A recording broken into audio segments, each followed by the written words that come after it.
ورحمۃ اللہ وبرکاتہ. الحمد للہ وکفا وسلام علی حبیبہ المصطفیٰ اما بعد فاعوذ باللہ من الشیطان الرجیم بسم اللہ الرحمن الرحیم. ان اللہ وملائکتہ یصلون علی النبی یا ایھا الذین آمنوا صلوا علیہ وسلموا تسلیما. اللہم صل علی سیدنا محمد معدن الجود والکرم وآلہ واصحابہ الکرام وابنہ الکریم وبارک وسلم بحمدہ تعالی وبکرم مصطفیٰ صلی اللہ تعالی علیہ وسلم. آج کی شب میں قرآن عظیم کے 5.5 پارے مکمل ہو چکے. اللہ عز و جل بقیہ قرآن عظیم کو صحیح تجوید کے ساتھ پڑھنے اور آپ سب کو سننے کی توفیق عطا فرمائے. آج سورہ نساء کی ہم نے تلاوت کی ہے. سورہ نساء عربی میں عورتوں کو کہتے ہیں. عورتوں کو نساء کہا جاتا ہے. اور آپ اس بات سے اندازہ لگائیں کہ پوری عورتوں کے نام کی ایک سورہ ہے, مردوں کے نام کی سورہ نہیں ہے, یعنی رجال نام سے نہیں ہے, نساء نام سے سورہ ہے. اور پھر ہم نے اخیر میں سورہ مائدہ بھی تلاوت کی ہے. مائدہ دسترخوان کو کہتے ہیں. ظاہر سی بات ہے سوروں کا جو نام ہے وہ اس میں موجود مضمون کے حساب سے ہی آتا ہے. نساء میں عورتوں کے متعلق کچھ بیان آیا ہے جس کی وجہ سے اس کا نام سورہ نساء, کیونکہ نکاح کے متعلق احکام بتائے گئے. اور مائدہ میں ایک دسترخوان کا ذکر ہے جس کی وجہ سے اس کا نام مائدہ رکھا گیا. آج ہم نے جو آیتوں کی شروعات کی 5ویں پارے کی, وہیں سے کچھ احکام اللہ تعالیٰ نے ہمیں بتایا. الرجال قوامون علی النساء. اللہ تعالیٰ نے مردوں کو عورتوں پر حاکم بنایا. حاکم کا مطلب حکومت کرنے والا مراد نہیں, بلکہ کفالت کرنے والا, عورتوں کی نگرانی کرنے والا, یا عورتوں کو اپنی نگرانی میں رکھ کر پرورش کرنے والا. مرد کو اللہ نے یہ اتھارٹی دی. شریعت کے مطابق مردوں کو اللہ تبارک و تعالیٰ نے ہماری شریعت کے مطابق یہ اتھارٹی دی ہے. اب کچھ باتیں یہاں سے لے کر کے کچھ لوگ واویلا مچاتے ہیں کہ اسلام میں مردوں اور عورتوں کو برابر کے حقوق نہیں ہیں. عورتوں کو دیوار کے اندر بند کر دیا جاتا ہے, وہ کام کاج کرنے والی ہے, بس جھاڑو پوچھا کرتی رہ جائے زندگی میں, اور اس کا کوئی کام نہیں ہے. ان ظالموں کو کیا پتا کہ عورتوں کا اسلام میں مقام کیا ہے. جو دور بیٹھ کر کے واویلا مچاتے ہیں ان کے نزدیک برابری کا مطلب یہ ہے کہ عورت کو ننگا کر کے بازار میں لایا جائے. واللہ میں کہتا ہوں اسلام نے جو عورتوں کا مقام عطا کیا, ایک خاتون جنت سیدہ کائنات فاطمۃ الزہرا کے قدموں کے برابر لاکھوں مرد بھی نہیں ہو پائیں گے. ان کا جو مقام ہے یہ نہیں ہے کہ اسلام نے عورتوں کو کہیں گرایا ہے, برابری, بلکہ کچھ خصوصیات مردوں کی ہے وہ مردوں کو دی گئی, کچھ خصوصیات عورتوں کی ہے تو عورتوں کو دی گئی. یہ ایکویلٹی نہ ہونے اور برابری نہ ہونے کے جو دعوے کیے جاتے ہیں پوری دنیا میں ہیومن رائٹس یا ویمن رائٹس کے متعلق, کہ عورتوں کے حقوق کے متعلق, ان کو ایسا لگتا ہے کہ اسلام میں عورتوں کو حق نہیں ملا. اور یہاں پر بھی تو ہے, ہمارے ملک میں بھی, کہ ہماری عورتوں پر بہت زیادہ رحم کھاتے ہیں ہمارے پی ایم صاحب کہ مسلمان عورتیں پیڑت ہیں. مسلمان عورتیں پیڑت ہیں, پیڑت کا مطلب مظلوم ہے. اب وہ پتہ نہیں کون سی مسلمان عورتیں پیڑت ہیں یا کون سی وہاں پر جا کر کے ان سے شکایت کی ہیں. ویسے تو ان کی خود کی عورت بہت سالوں سے پیڑت ہے. میرے عزیزوں, اسلام نے جو حقوق عورتوں کو عطا کیے, میں چیلنج کے ساتھ کہتا ہوں پوری دنیا میں کسی بھی کمیونٹی نے وہ حقوق نہیں دیے. تمہیں پتہ ہے ایک زمانہ تھا جب عورتوں کو 5 زنجیریں باندھ کر کے بازار میں لایا جاتا تھا. یونان جیسی پوش حکومت, اس زمانے میں سپر پاور کہلائی نہیں جانے والی یونان کی حکومت, عورتوں کو وہ 5 زنجیریں باندھتے تھے, 2 ہاتھوں میں, 1 گلے میں, 2 پیروں میں, اور 5 زنجیریں باندھ کر کے کبھی بازار لانا ہوتا تو عورت کو ساتھ میں لاتے اس طرح سے, کھلے چھوڑ کر کے نہیں. اسلام کی عظمتوں پر قربان جاؤ, اسلام نے ان زنجیروں کو کاٹ دیا اور انہی 5 زنجیروں کو عورت کا زیور بنا دیا. آج بھی عورتیں دونوں ہاتھ میں بگڑیاں پہنتی ہیں, گلے میں نیکلس پہنتی ہیں, دونوں پیروں میں پائل پہنتی ہیں. یہ کیوں ہے؟ بعض لوگوں نے فرمایا یہ پرانے ادھی چیزوں کی علامات ہیں, لیکن پہلے زنجیریں تھیں, اب یہ زیور بن گئے. یہ اسلام کی دین ہے, اسلام کا دین ہے, اسلام کا صدقہ ہے. عورتوں کے متعلق ایک اور تعجب کی بات میں بتاؤں آپ کو. رشیا میں, جو آج پورے دنیا میں چرچے پر ہے, رشیا میں ایک مرتبہ ایک کانفرنس ہوئی, بڑے بڑے دانشور اس میں جمع ہوئے ہیں. جب میں نے کتاب میں یہ کانفرنس کے بارے میں پڑھا تو مجھے ہنسی آ گئی اس بات پر کہ بڑے بڑے دنیا کے دانشور جمع ہوئے تھے اس کانفرنس میں, میٹنگ تھی. کس ٹاپک پر کانفرنس ہو رہی تھی پتہ ہے آپ کو؟ ٹاپک یہ تھا کہ عورت کو انسان سمجھا جائے یا نہیں سمجھا جائے, اس کو انسان سمجھیں یا پھر یہ دوسری مخلوق ہے, اس کے ساتھ جو سلوک کرنا ہے. میرے عزیزوں, میٹنگ میں بعد میں یہ طے پایا کہ ہاں ہے تو انسان لیکن ہمارے برابر کی نہیں. یہ وہی اسی دنیا کی بات میں کر رہا ہوں جو آج اپنے آپ کو ویل ایجوکیٹڈ کہتے ہیں یا ماڈرن کہتے ہیں. اسلام پر کیچڑ اچھالنے سے پہلے اپنے دامن میں اگر دیکھ لیتے, تم نے کتنی عورتوں کو جلا کر خاک کر دیا. ستی کی رسم جانتے ہیں؟ ستی کس کو کہتے تھے؟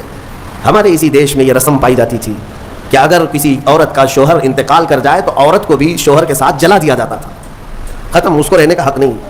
بعد میں چل کر کے اس رسم کو تھوڑا سا کم کر دیا گیا اور کہا اب جلائیں گے نہیں لیکن ودوا کو جنگل میں چھوڑائیں گے, اس کو معاشرے میں رہنے کا حق نہیں ہے, اس کو جنگل میں چھوڑائیں گے, آبادی سے باہر رکھیں گے, اس لیے کہ ودوا اگر آئے گی تو یہ اپشگن ہوگا. آج بھی ہے یہ ناٹک, آج بھی ہے. اگر کوئی بیوہ عورت مجمع میں آ جائے تو اس کو اپشگن سمجھتے ہیں. آج کے بھی کئی معاشرے موجود ہیں. لیکن اسلام پر انگلی اٹھانے والے پہلے پڑھو اسلام کو. میرے آقا صلی اللہ تعالیٰ علیہ وسلم نے 10 شادیاں فرمائی جس میں سے 9 عورتیں ایسی ہیں جو سب کی سب بیوہ تھیں.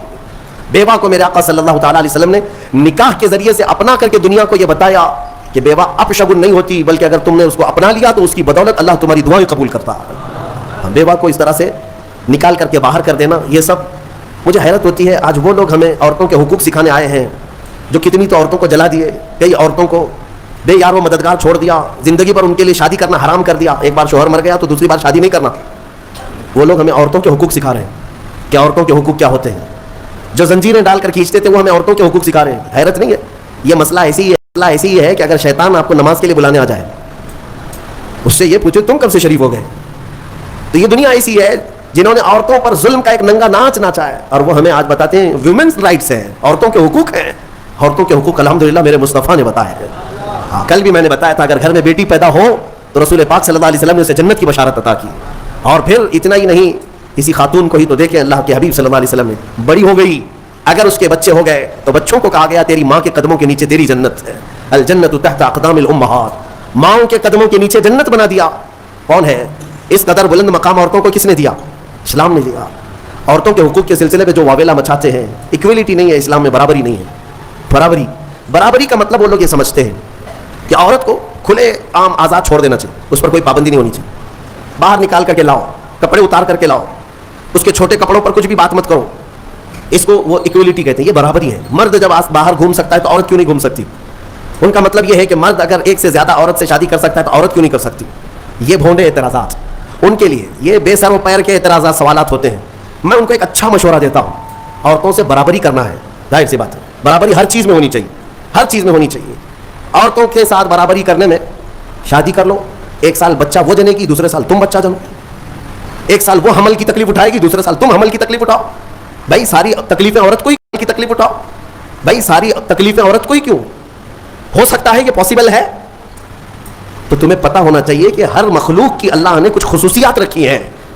مرد کی اپنی خصوصیات ہے, عورت کی اپنی خصوصیات ہے. ان کی بناوٹ میں بھی اللہ تبارک و تعالیٰ نے فرق رکھا ہے.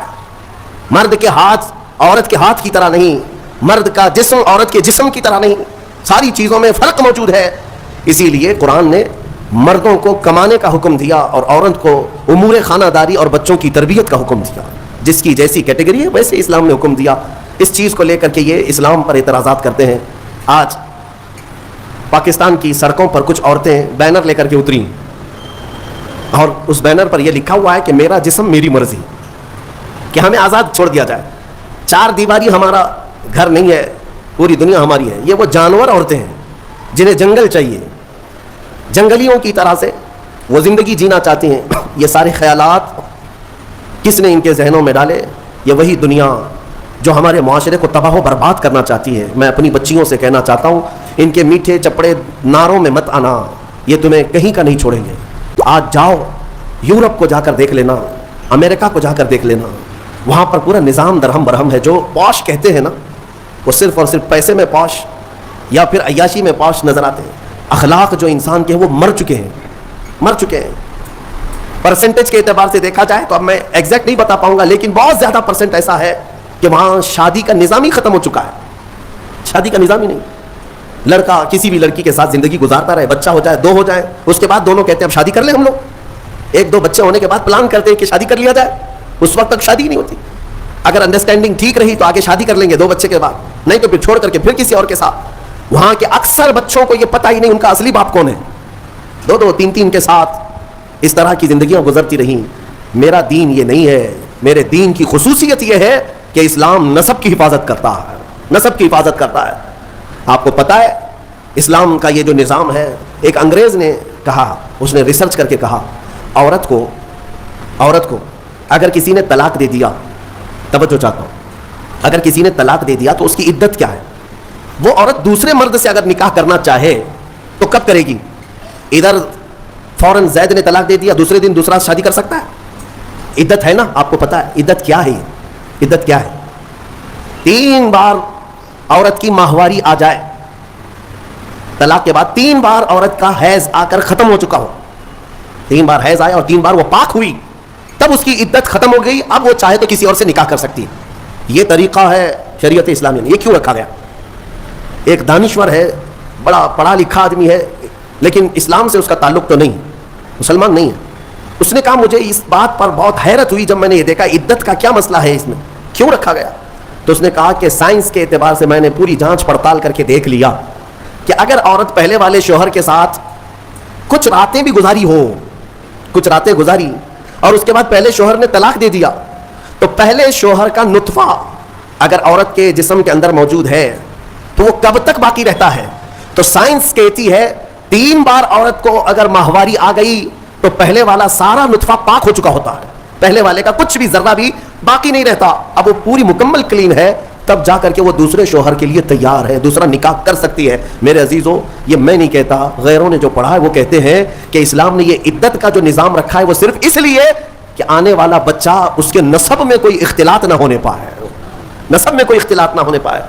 عورتوں کی بھی حفاظت اور بچوں کی بھی حفاظت. الحمدللہ مجھے فخر ہے اس بات پر کہ دین اسلام نے یہ پاکیزہ نظام رکھا ہے، پاکیزہ نظام.